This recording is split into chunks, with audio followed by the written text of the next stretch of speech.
Hello, I'm going to bring up a name that you probably haven't heard of in a while. Do you remember a certain game called Cry of Fear? I do. Well, after looking through it, I wanted to do a review. So this is that video. Cry of Fear was created by Team Piscaler. Piscaler? Siscaler? And was released as a mod for the Half-Life 1 engine, but was later released as a standalone game on Steam for free. This game was a spiritual successor to the team's earlier game, Afraid of Monsters, which is also made in the Half-Life 1 engine. The game was milked by every YouTuber on the planet, but then faded into obscurity, and wasn't talked about until the Batesy did an awesome analysis video on it. There have been a couple of reviews, but other than that, this has been talked about. Well, let's not wait around much longer. Let's take a good look at Cry of Fear. So when we start the game, we get a lovely narration from the protagonist talking about life sucking. We then get an opening cinematic of the city streets with credits and music to set the tone very well. Then, it happens.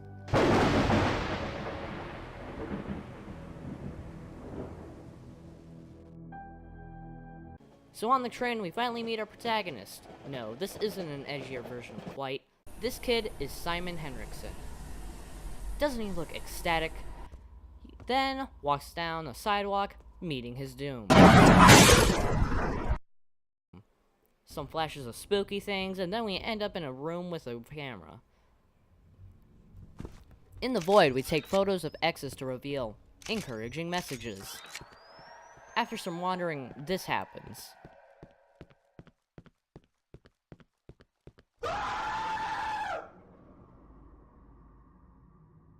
Now, I'm not a fan of jump scares, but I'll let this one slide since it did startle me. Anyway, Simon wakes up in an alley with no recollection as to how he got there or what happened prior. So this is where the game truly begins.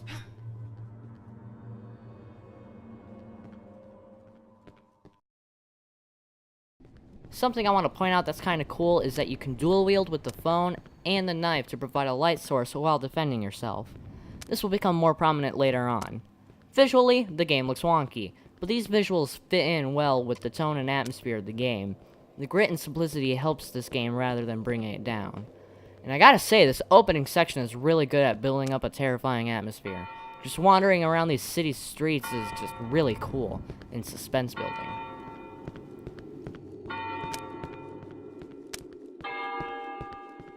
Okay, so we get a code for a padlock. Whoa, what was that? Seems we're not alone. Oh, what a dick. I guess we'll go this way. As we walk through this hallway, we get a weird shot of someone looking at us through a door, so... Oh god! So this is our first enemy. The crackhead. So now is good enough time as any to talk about the combat. This is the game's first issue. The combat sucks. Or at least melee combat does anyway. I think it's me, but it's kind of wonky. I think the issue is that enemies have way too much health. It takes 5 hits with your starting weapon for you to take these normal enemies down. Another issue is in order to not get hit, you gotta dodge. And dodging requires stamina. And this bar right here, yeah, this bar takes so long to fill up. So multiple enemy fights with melee is next to impossible and end up being cheap. Anyway, we carry on through some sewers? And, aw, look at him. He looks like a dog waiting to be let outside. In the sewers, I pick up a syringe just hanging out and decide, yes, this will be my healing item. If you couldn't guess, this is our healing item in the game. Anyway, we go through some sewers to go outside. Then we get a message. Well, I guess I know what to do next. So we Nathan Drake up these scaffolds.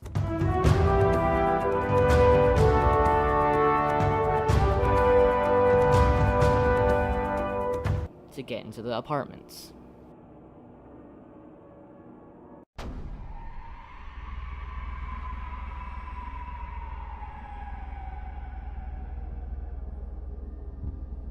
Right off the bat, I love this place.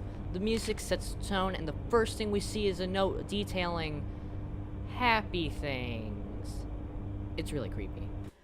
After going into a room, we encounter a trash baby alien! I don't know, it's weird and freaky, and I don't like it. Unfortunately, its attacks are more or less the same as the other guy. Actually, throughout this whole level, there are ambushes that happen in tight spaces or after exiting a room. That always leads to me getting hit all the time and needing to heal with some drugs.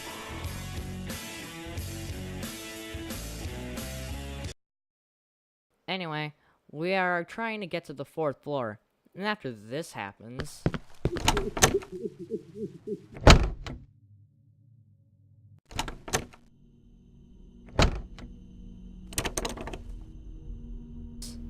and this...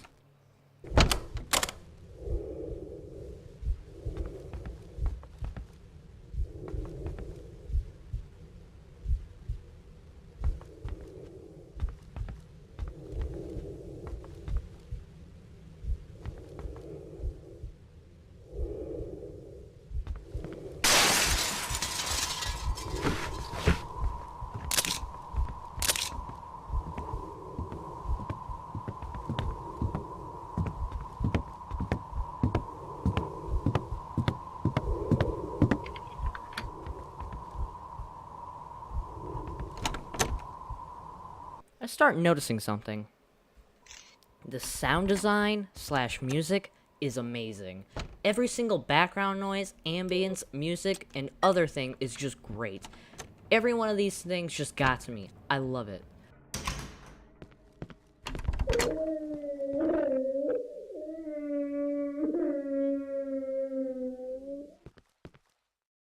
If you are not convinced, just listen to this. Through this entire apartment level, we have been getting these notes that tell a very morbid tale of a person wanting to capture children, cut them, and or kill them. After we read the 3rd note, which is near this door, we hear this behind.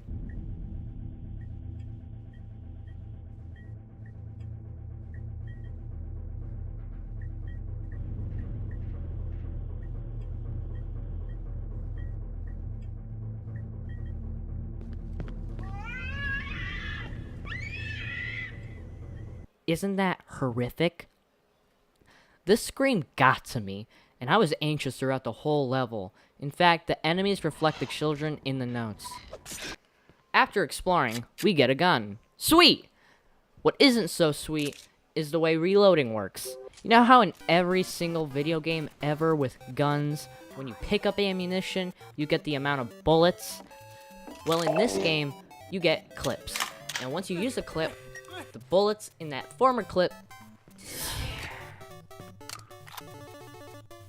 So once you get down to at least 4 bullets, it's best to reload and lose those bullets rather than shoot them, run out, and have to sit through an extremely long reload animation and take a few hits.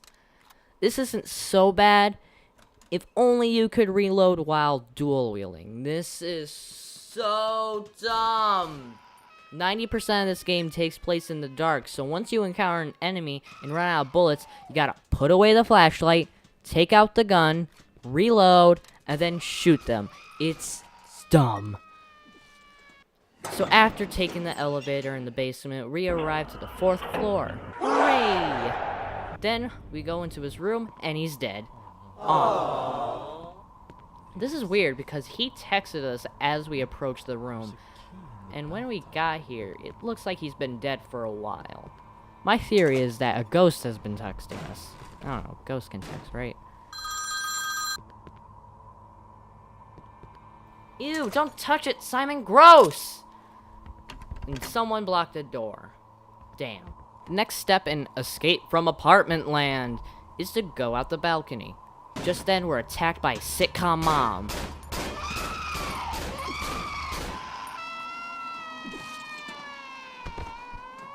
In the room she broke out from, we got some rope and bullets.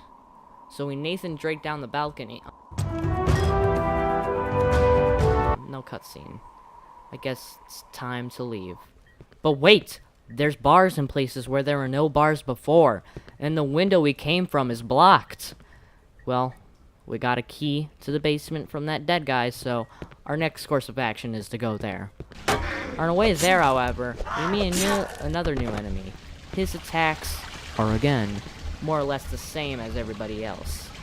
In the basement, we meet a new enemy, but this one does shit differently. Instead of running up to you and smacking you, she tries to make you kill yourself, which is interesting and weird at the same time.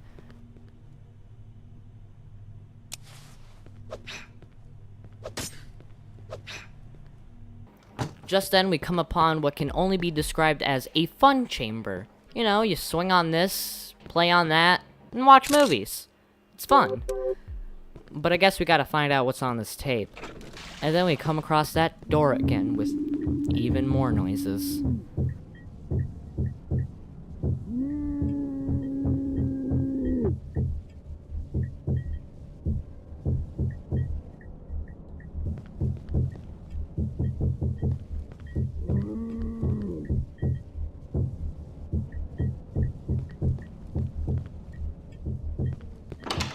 On the videotape, we got the best movie ever.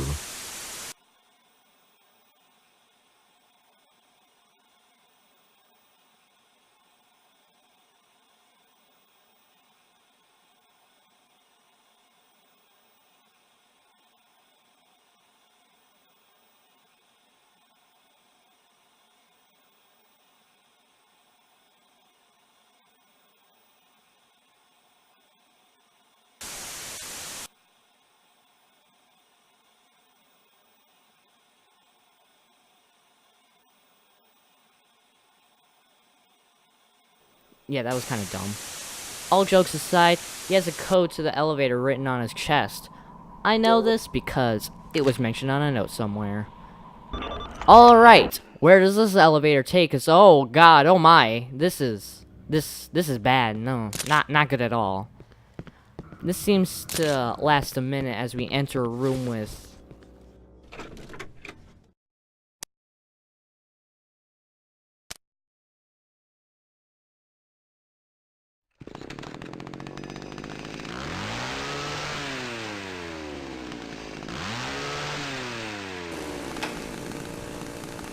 a malnourished pinhead. This guy is creepy. In order to damage him, you gotta shoot him a bunch of times and shoot his pimple a bunch of times. It's a simple fight that you can easily lose if you get too close. After killing him, we throw up and have a flashback?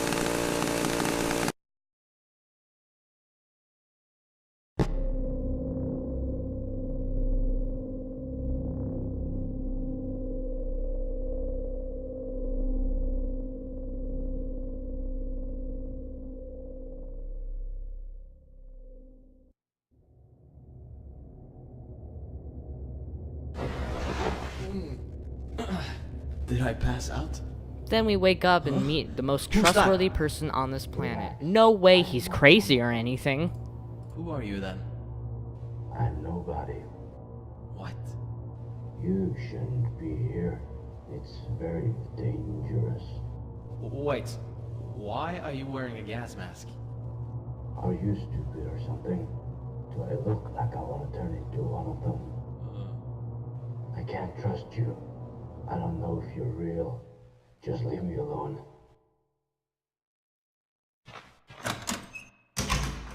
What the?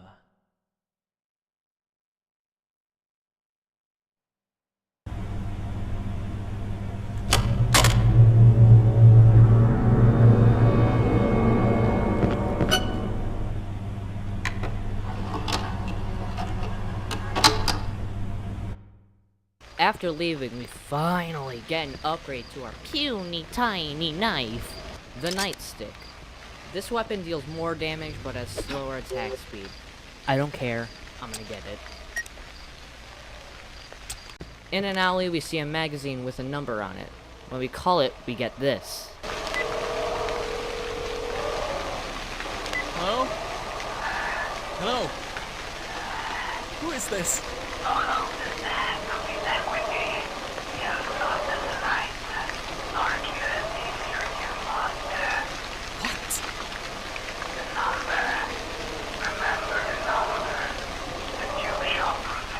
What the fuck are you talking about? I need help, please! 5, 2, 4, 7. God damn it! Help me! Yeah, that happened. We go through a door that so happens to be closed with the keypad with the number he gave us. And sweet Jesus! When I heard this chainsaw, I was so scared I ran. Yeah. I don't know if anything actually chases you or not, but it got my blood pumping. Good on you, Cry Fear.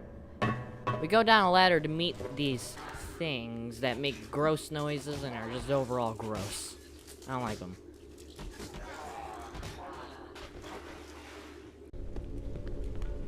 Oh, that's not right.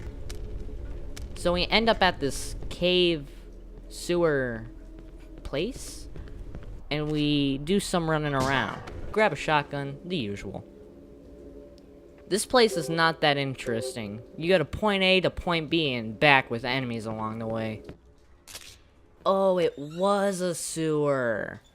Anyway, we walk down a hallway to meet Trustworthy McTrustington doing trusty things. Hey, what the fuck are you doing? Not you again. Wait! Hold on, where the hell did this dude come from? Was he just waiting around like, oh, I'm not gonna tell you where the key is? To kill Mace? Are all the bosses gonna be called after the weapon it's holding? Anyway, to kill Mace, you gotta turn these valves until the electricity comes on, and you gotta get on this platform so it doesn't hurt you. That's neato. He dies, and in order to get the key, we gotta cut him open. Luckily, there's a saw in the other room. And we get the rusty key. We use it on this door, and we go through this.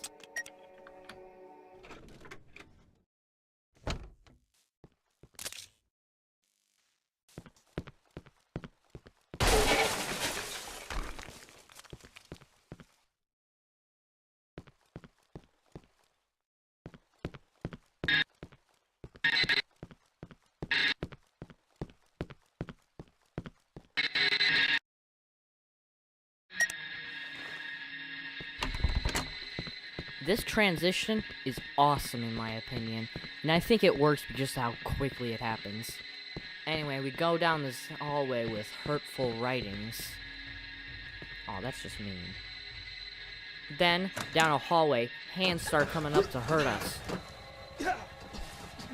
After narrowly escaping some grabbers, we get a cutscene that shows what might have happened to Simon.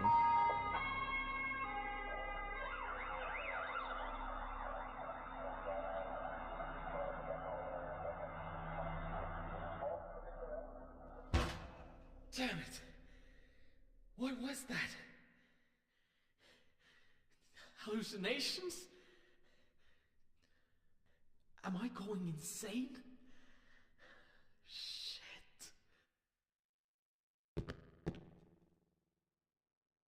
Okay, so we gotta go home. Well, no shit. I think I got that hint a while ago. Well, I gotta say, the music in this game is pretty top-notch. It's very melancholy and relaxing at the same time.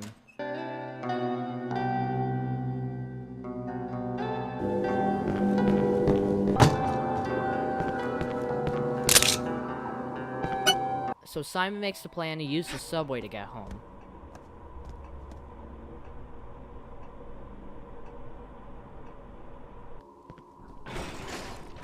Okay, let's not get near that. So we dick around on some streets, and then we encounter Saw Runner, who scared the living piss out of me the first time I saw him.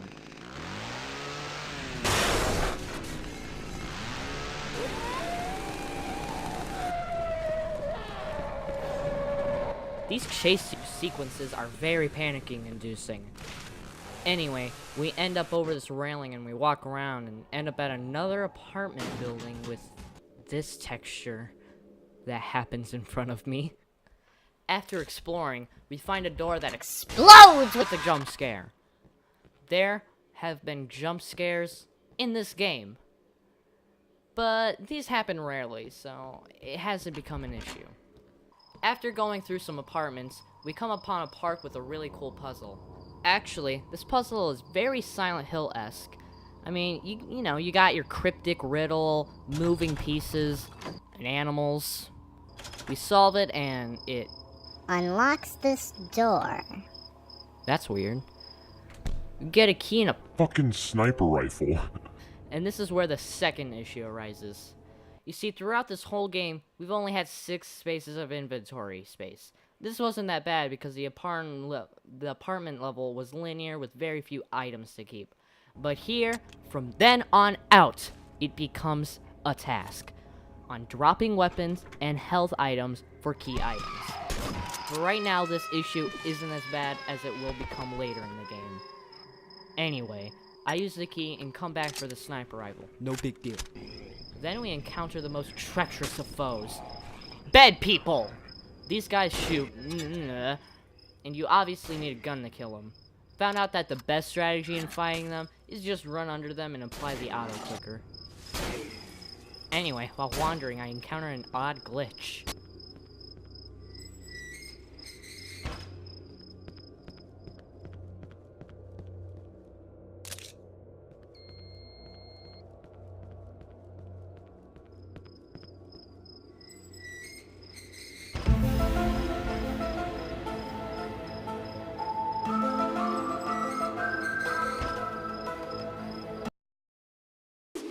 Just then, we get a Hello? call from someone. Hello? I can't hear you. Who is... This person says that they are up on a roof. So let's skedaddle up on there. Unfortunately, the only door there is locked and we gotta find a key. In this park, we find a shovel that we can use on certain parts of ground. We find the key and head on up. In an apartment building. Whatever, it's fine since we're only here once. On the roof, we meet Sophie, a friend of Simon's, and a new challenger approaches. What the hell are you His doing name here? is... Bad voice acting. What? I don't understand anything now. Okay, I really can't get down on this game since it's a mod, think? but God, it's bad. The whole fucking Thankfully, city is the crawling music with- is great. And this background, while simplistic, it's just great. Just You were one of the prettiest. I don't- Simon confides to Sophie, but sadly she refuses his confession. To say, I always liked you too, but not in that way. I always thought that you were just a friend, nothing more. I'm sorry.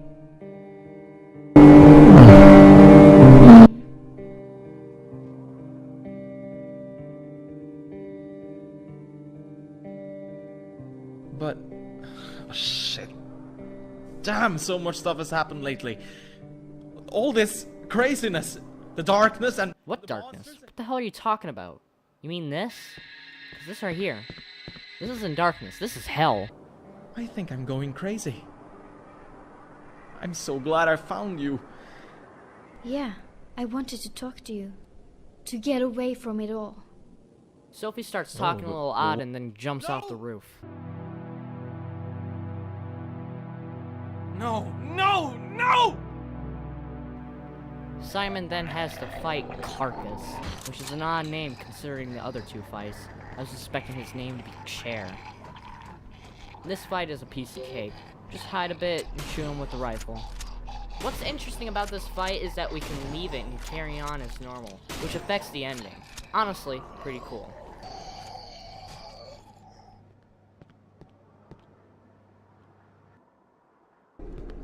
Now right here, at this point, Right here. is where the game starts to diminish in quality. You'll see what I mean later. When we get to Sophie's body, we get a flashback of Simon showing off his elite skills. Just let me go, Simon. Let me go, Simon. We pick up a key card she had for this door for some reason. And I then encounter a scary.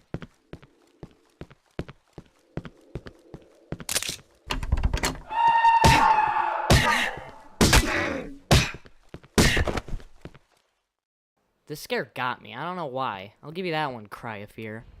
We encounter a new foe. These guys are called Suiciders.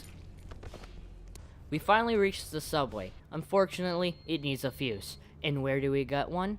Well, in a college all the way across town, silly.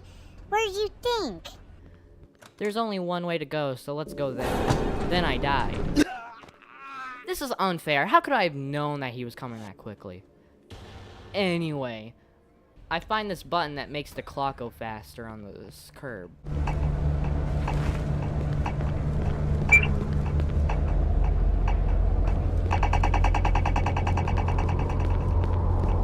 So I go back, and instead of standing still, I run.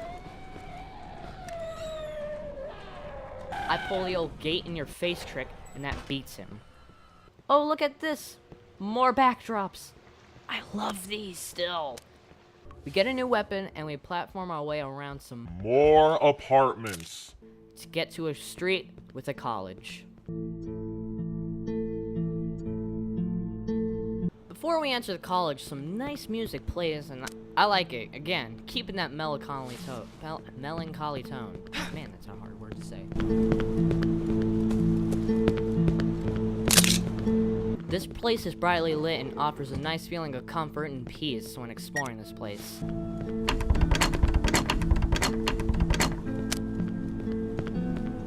Wow, what an odd coincidence. Simon's Cafe.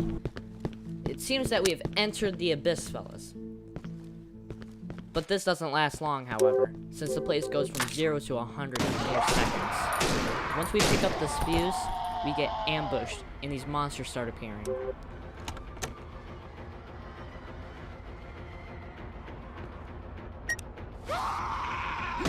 Okay, this is bullshit. When I exited the room, I had a gun, but then it just unequips it, leaving me to get the shit kicked out of me by this appearing enemy. I nearly died, what the hell? Ah, the inventory strikes again. Here's the thing, I know a quick fix to this.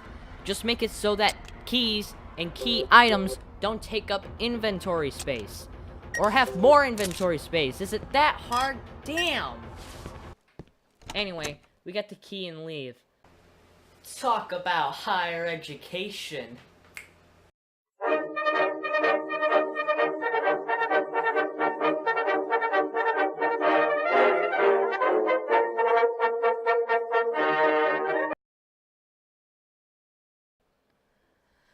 What I like next is this music that plays after. It's really nice. I dig it.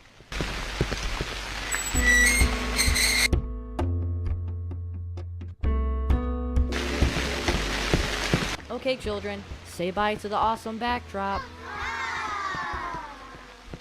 So yeah, you remember this gate? Well, I don't know if this is in the game or not, but is Sawrunner supposed to scream when you open the gate? Or was that a glitch? Because that made me anxious.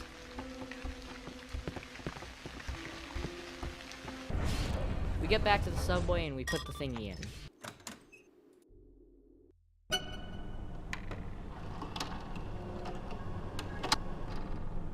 There really isn't much to say about the subways, other than there's a really cool part that happens later. For now, though, it's a straight shot until we get to the good part. So we gotta get this thing out of the way of this store. How about we slam a train into it?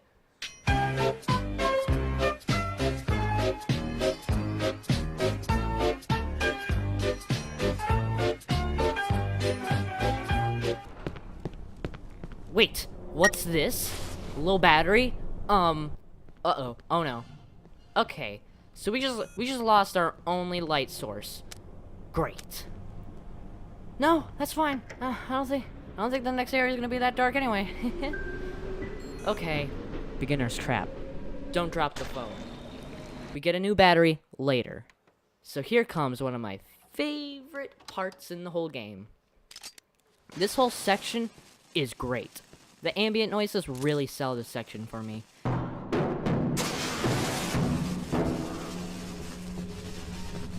Especially since you can't see that much in front of you. This section would have been worse if you had the regular flashlight instead of a flare. The flare just makes it more tense because you don't know if something's really coming after you or not. And when enemies do start coming after you, they run at you from the darkness. Well, they make that terrifying panic breathing noise, catching you off guard since you don't know where they're coming from. This is great. After a little bit, we come upon the Mighty trains! I don't know if it's me, or do these trains have an unquenched thirst for murder? It seems left and right, trains just want to murder me. After that, Beautifully crafted and excellently executed section. we see good old Trust McTrusty trusting a guy so hard his head blows up due to all the trust he's been filled up with. We follow him down some stairs and find out that he's locked the gate. Somehow. By taking the fuses out while he's in there? Okay. So here we go with getting more fuses. They were like, You know what's really cool? Those fuses. How about we pad the game out with them? anyway, we get a phone battery and the keys that says Ronald Street. Oh look, Afraid of Monsters. I'll never review that game.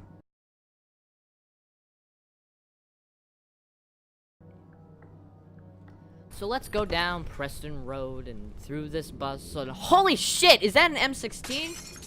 Okay, a shotgun I can excuse. A rifle, that's riskier, but that's okay. But a shooty bang bang M16 casually laying on a bus? Now that's taking the piss. I mean, it just feels out of place. Okay, whatever. After entering what can only be described as the millionth apartment building, we find the best item in the game. The tactical flashlight. This item is a flashlight that goes on the Glock. And oh my god, this is great. The Glock is the main weapon of the game and it always has ammo for it. And it having its own flashlight is just wonderful. It makes it so that your Glock is more accurate and you can finally reload quicker. But I just prefer this light over the mobile phones. Oh shit, we've been here already. What is this? Dark Souls? We use this key on this door where the bloody footprints are going. This leads to more sewers, and then here I get the most brilliant idea ever. What if I dual wield the gun and the baton and use the gun as both a gun and a flashlight? I tried And tried and tried. but nothing would work. For some odd reason, you can't use the flashlight on the gun with something else in your hand. I was so disappointed. I felt defeated because I couldn't do this. Okay, whatever. Sewers and more sewers later, we get outside of these apartments.